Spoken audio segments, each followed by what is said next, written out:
future of the industry will be a great deal more change than we've seen in this year. The ongoing decline in traditional office products, driven by the digitisation of the office. We'll see more M&A, we'll see more channel change, and I think it's very exciting, very interesting. The most important thing I think we need to be able to do as an industry is be able to adapt to those changes. I think we've got to diversify in terms of what we sell. I think we've got to look and understand how a customer buys, not only now but in the future, and really think quickly about how we plan the developments of our businesses and as an industry together to meet those needs. I think we've got an array of opportunities within the office products market for the future. Adjacent product categories where there's £5 billion respective markets in both facility supplies and technology. And I think the threats really come from the major online players who are coming and taking the space. We're going to see a huge amount of consolidation, and that provides both opportunities and threats. I think the big threat is doing nothing. So I think those that operate within this space that don't adopt change over the next year or two will probably see the most challenges. I see the role of BOSS as being the voice of the industry, and in organising these kind of events where we can debate the future of the industry and hopefully come up with some actions to improve things going forward. It's a forum where we can share ideas and collaborate, and it can help bring us together as an industry and help figure out the future. I think the BOSS Federation should help support, lead and communicate that need for change. I think as an independent body, it can justify calling to action all elements of the industry so that we can work together for the benefit of all of us in the future.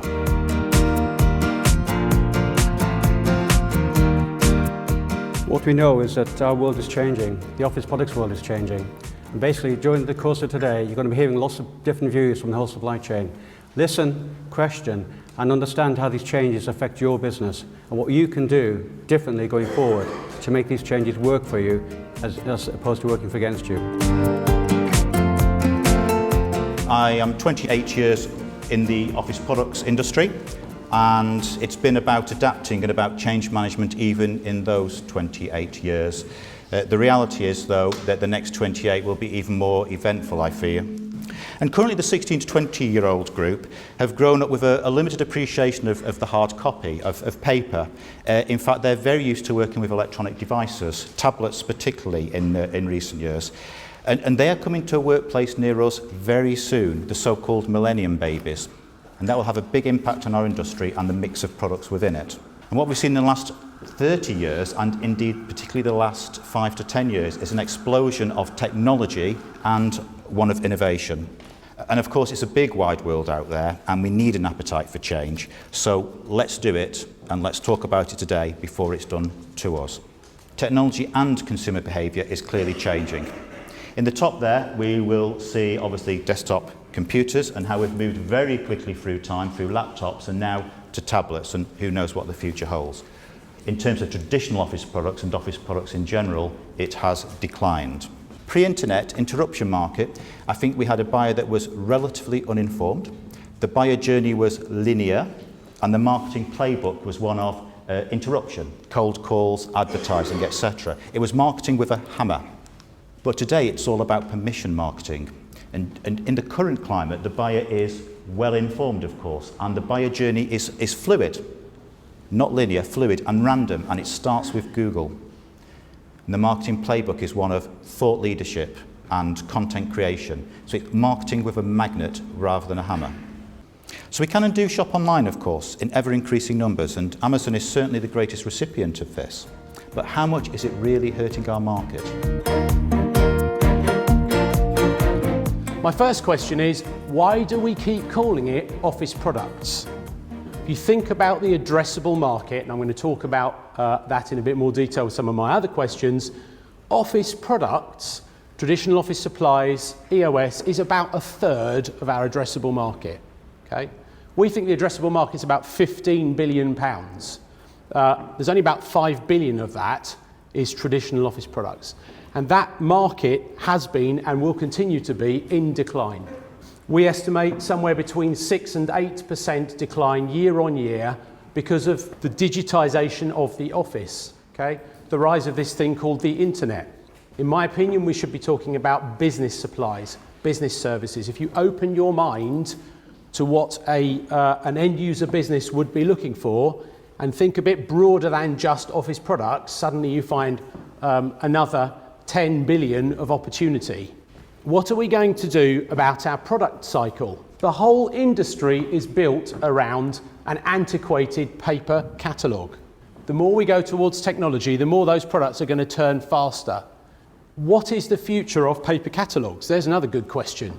Will people continue to order products from a paper catalogue? Should we go towards the kind of IKEA idea where it becomes more of a lifestyle book? It shows the products in situ, but actually people are going to go and order those products off the web. What are you doing about technology? Have any of you seen the Surface Pro, the new Surface Pro 3, the tablet? Personally, I think it's a bit of a last roll of the dice for Microsoft in terms of tablets, but I think it's a real game changer. For the first time, you can actually get a device that will do all of the tablet stuff, but actually a lot of the business stuff at the same time.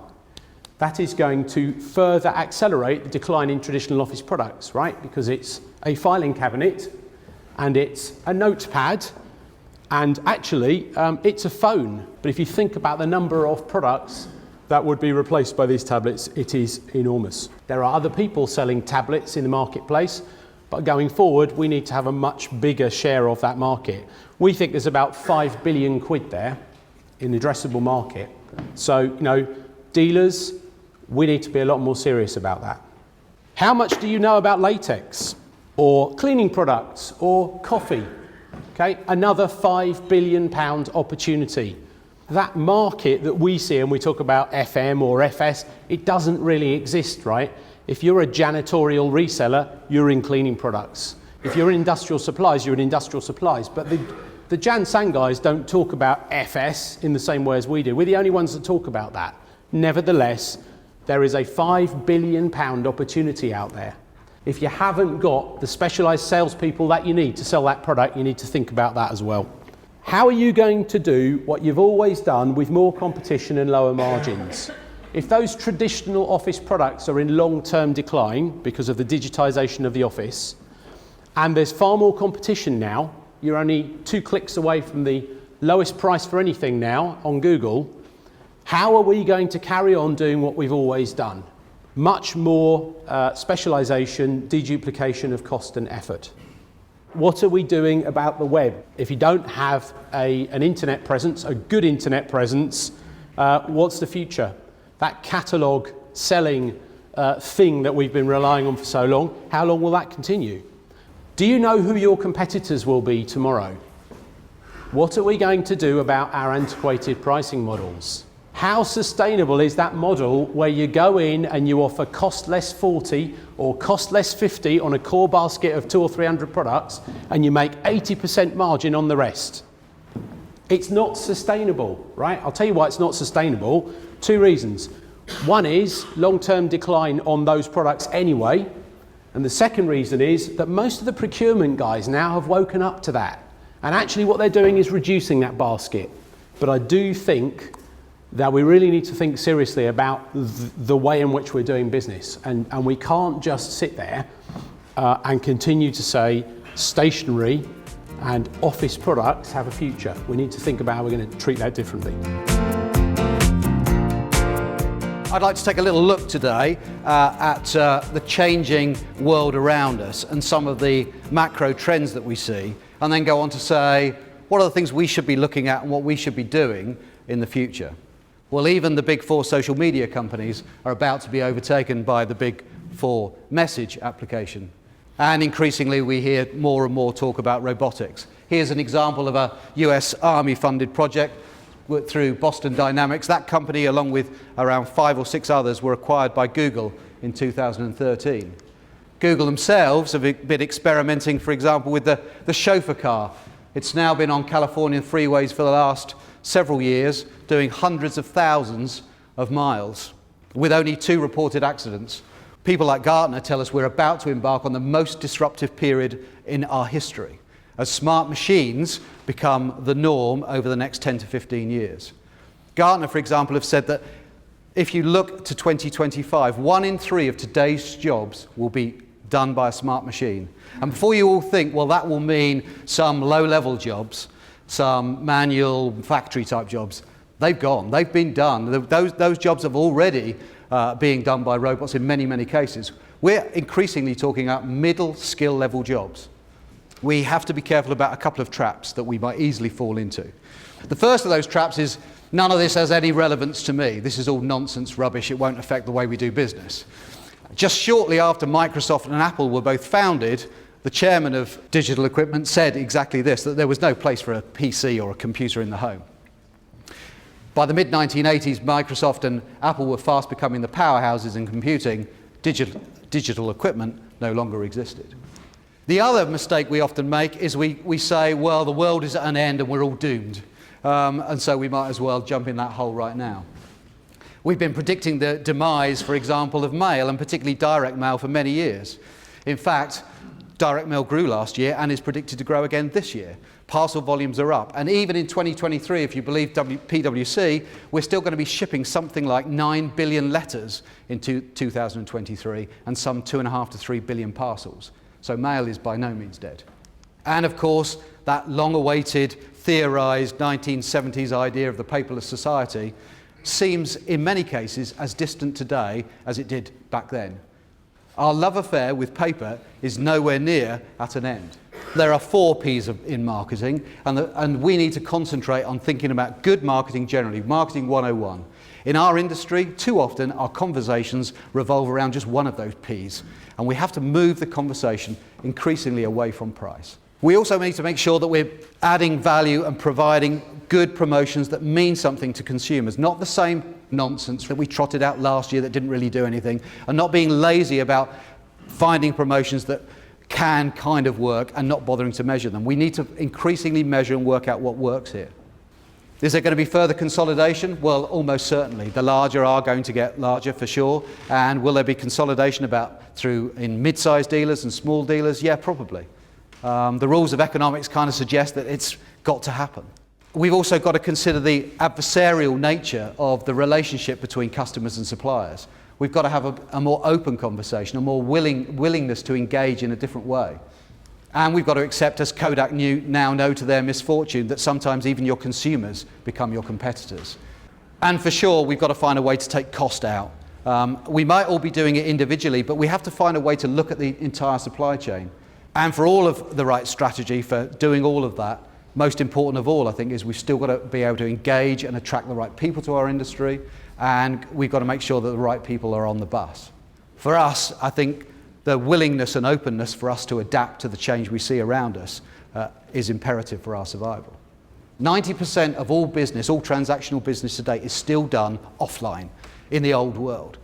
So whilst there is a trend and things are changing, we have to remember not to get caught up in all of that hype and make sure that good marketing and product innovation and listening to customers and listening to consumers is as relevant as it has ever been.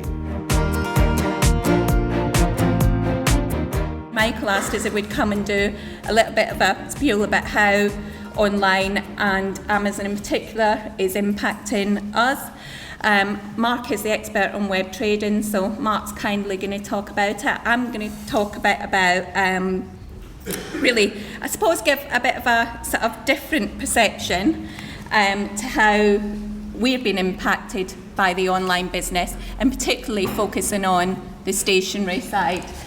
A bit about the online customer and a bit about loyalty, which are so key for us at Tesco.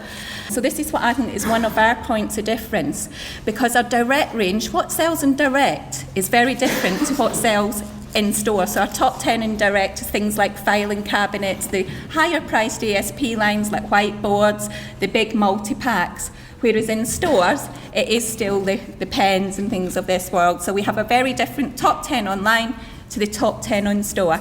Black Friday was huge for us as a business. So we will be getting ready for a sort of big Black Friday event next year as well, even within the stationery area. So our multi-channel customers are key. They're spending more, they shop more frequently, and they capture people buying into GM. We'll engage them online to make them spend sort of more. The other thing that I talk about that's particularly key for us is loyalty.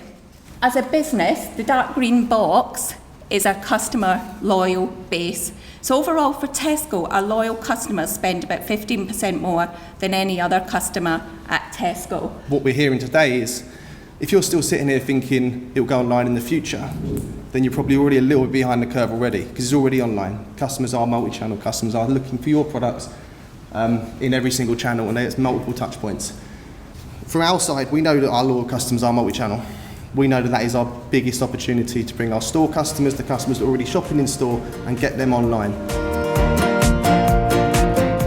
We are an independent retailer and reseller. We are multi-channel. We operate business to business online. About 80% of our business is via our website. But my question today is there a future for people like me? And I think our sector falls into three categories, primarily. It's manufacturers, distributors and resellers of whatever size we are. And I want to share with you my fears, opportunities and concerns for our market over the next few years. If we look at the past, we were pretty good as an industry in terms of game changers. And I'm thinking of things like, the big bold moves that were done in the past, the likes of hub and spoke distribution, being bold enough to spend serious amounts of money on warehousing that works.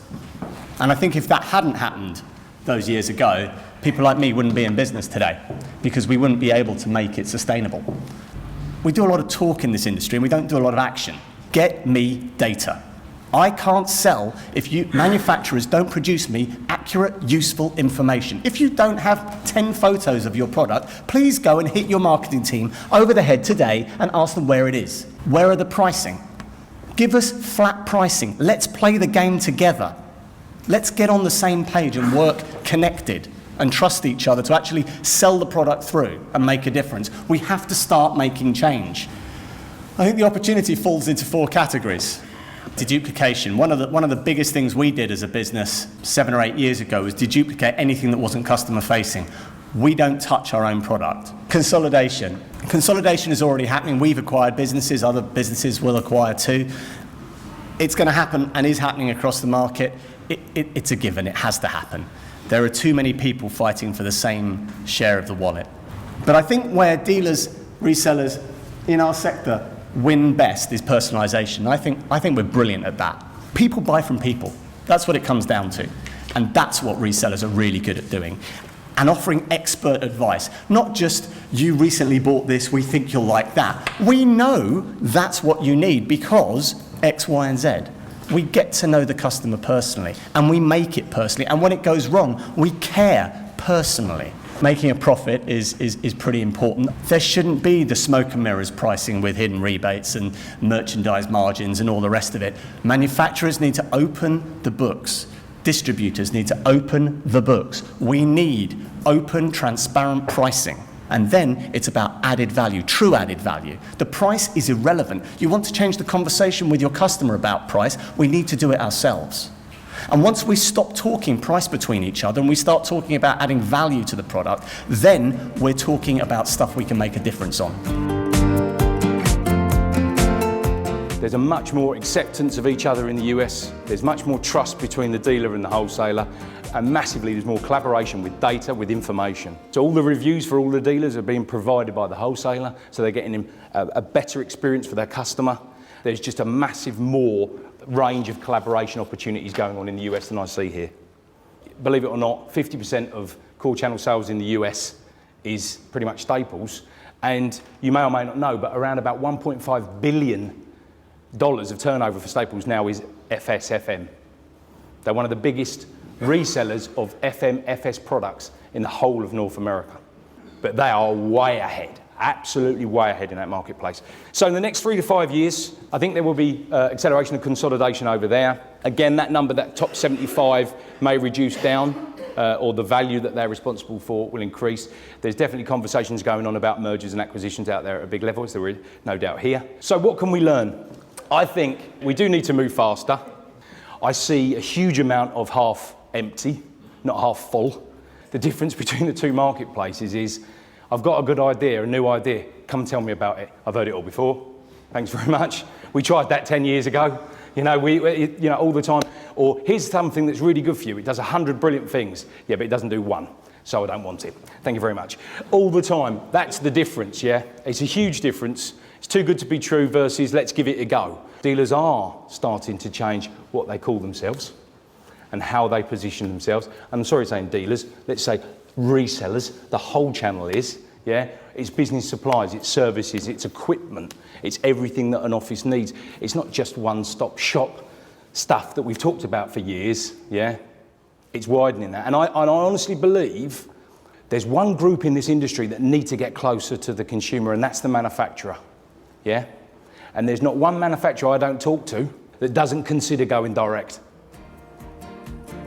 And with technology and the development of technology, would it not be easier for them to go direct?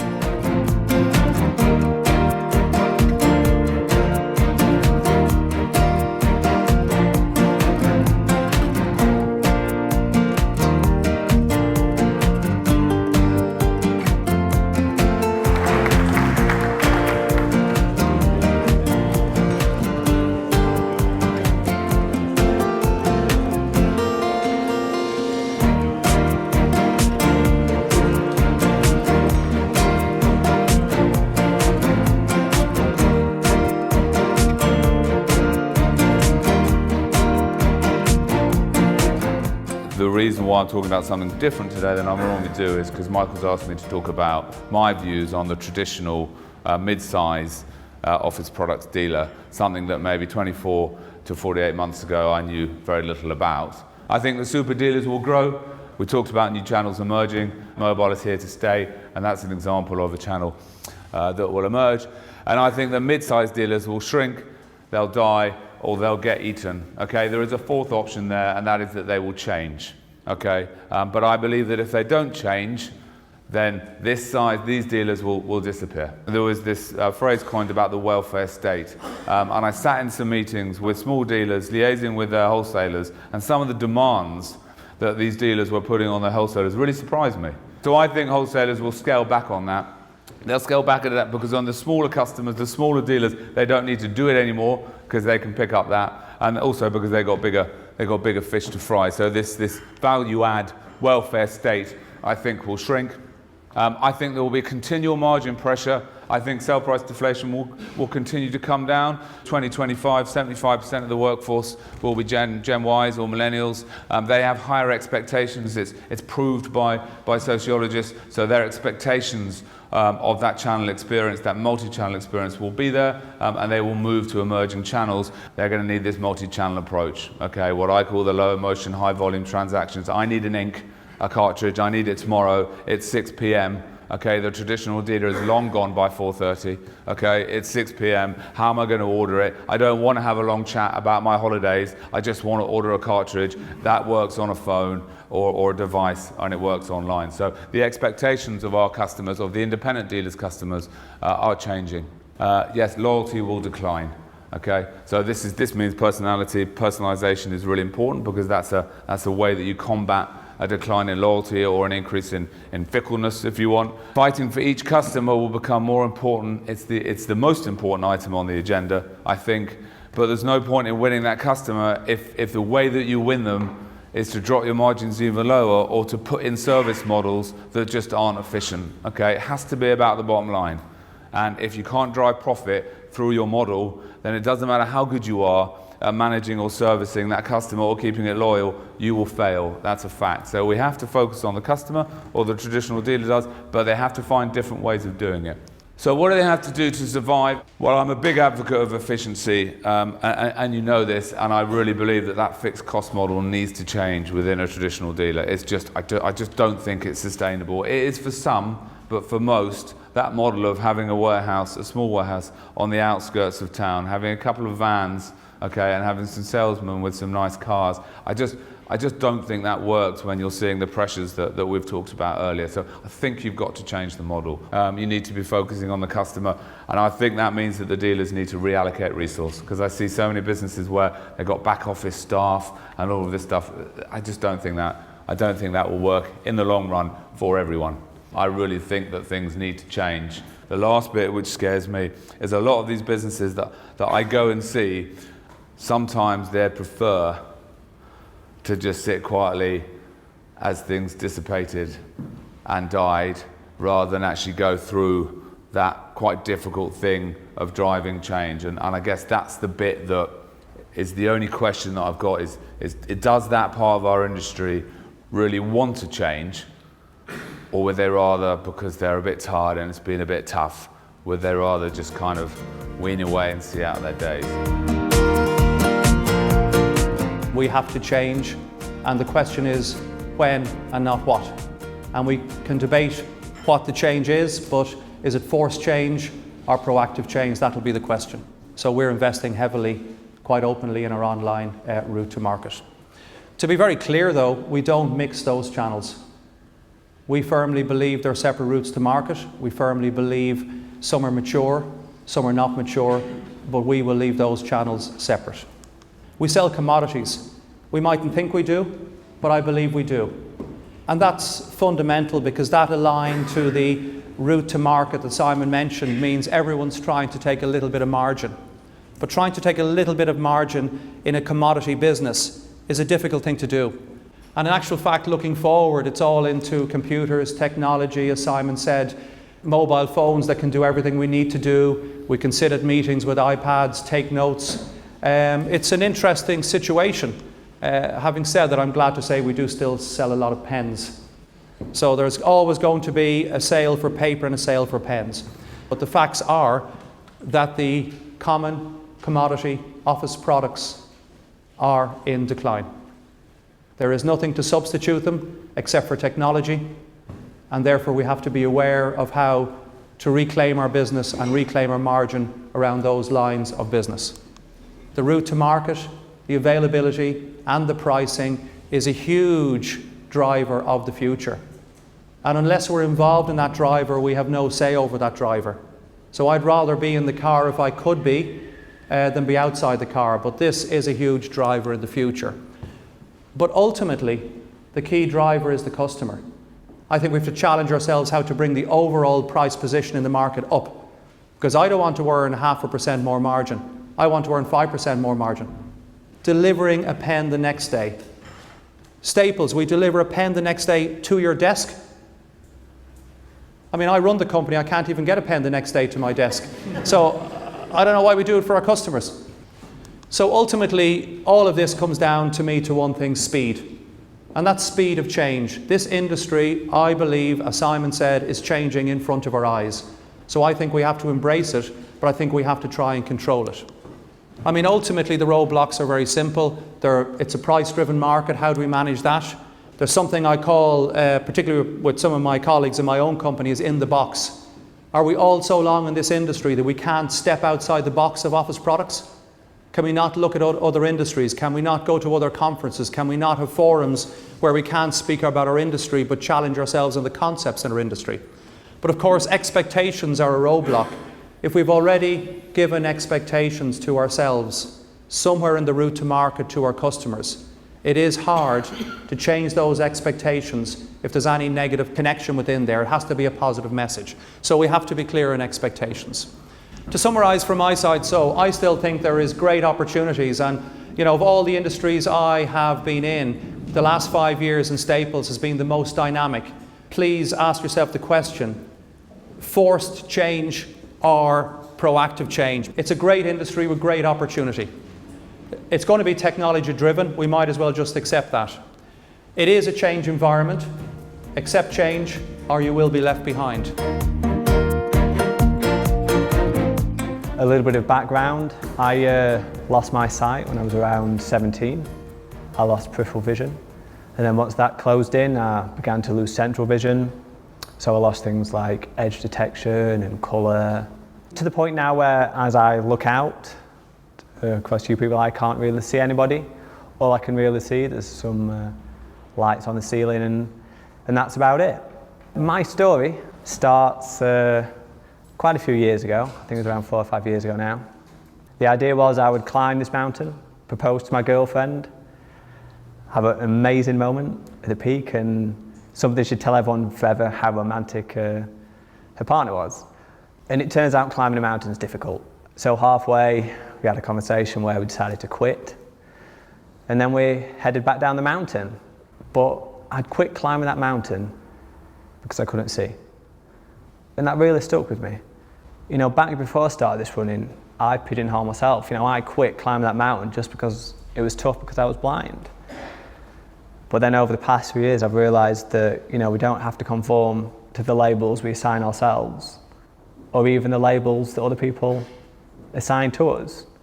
We can always push the boundaries and discover great new things and really push the limits. You should never really stress about something that in a year's time you won't even remember. You know, should I worry that I'm stuck in traffic? Am I going to remember this in a year's time? If the answer to that question is no, let's not even worry about it. Let's just move forward, try not to get too stressed. And I think we can often get caught up with sort of negative thoughts, which can often, you know, cause more stress. And it's the concentrating on the negative which can be so damaging. A great example is, I was saying, you know, when I ran into things like traffic lights and lampposts, if I concentrated on the mistakes, I'd never go back out. But I need to concentrate on the 20 million steps that went right rather than the 12 that went wrong. And often in life we concentrate too much on those negatives, get too stressed out. So on any given day when you're worrying about one little thing, why don't you think about the 10 things that have gone right so far that day and maybe should be a bit more positive.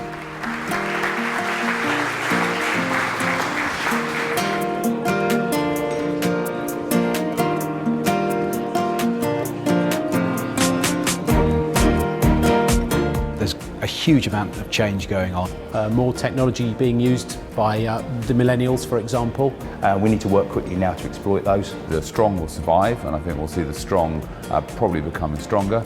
But I think we've got to get closer to consumers and understand more of what they need from us in the future.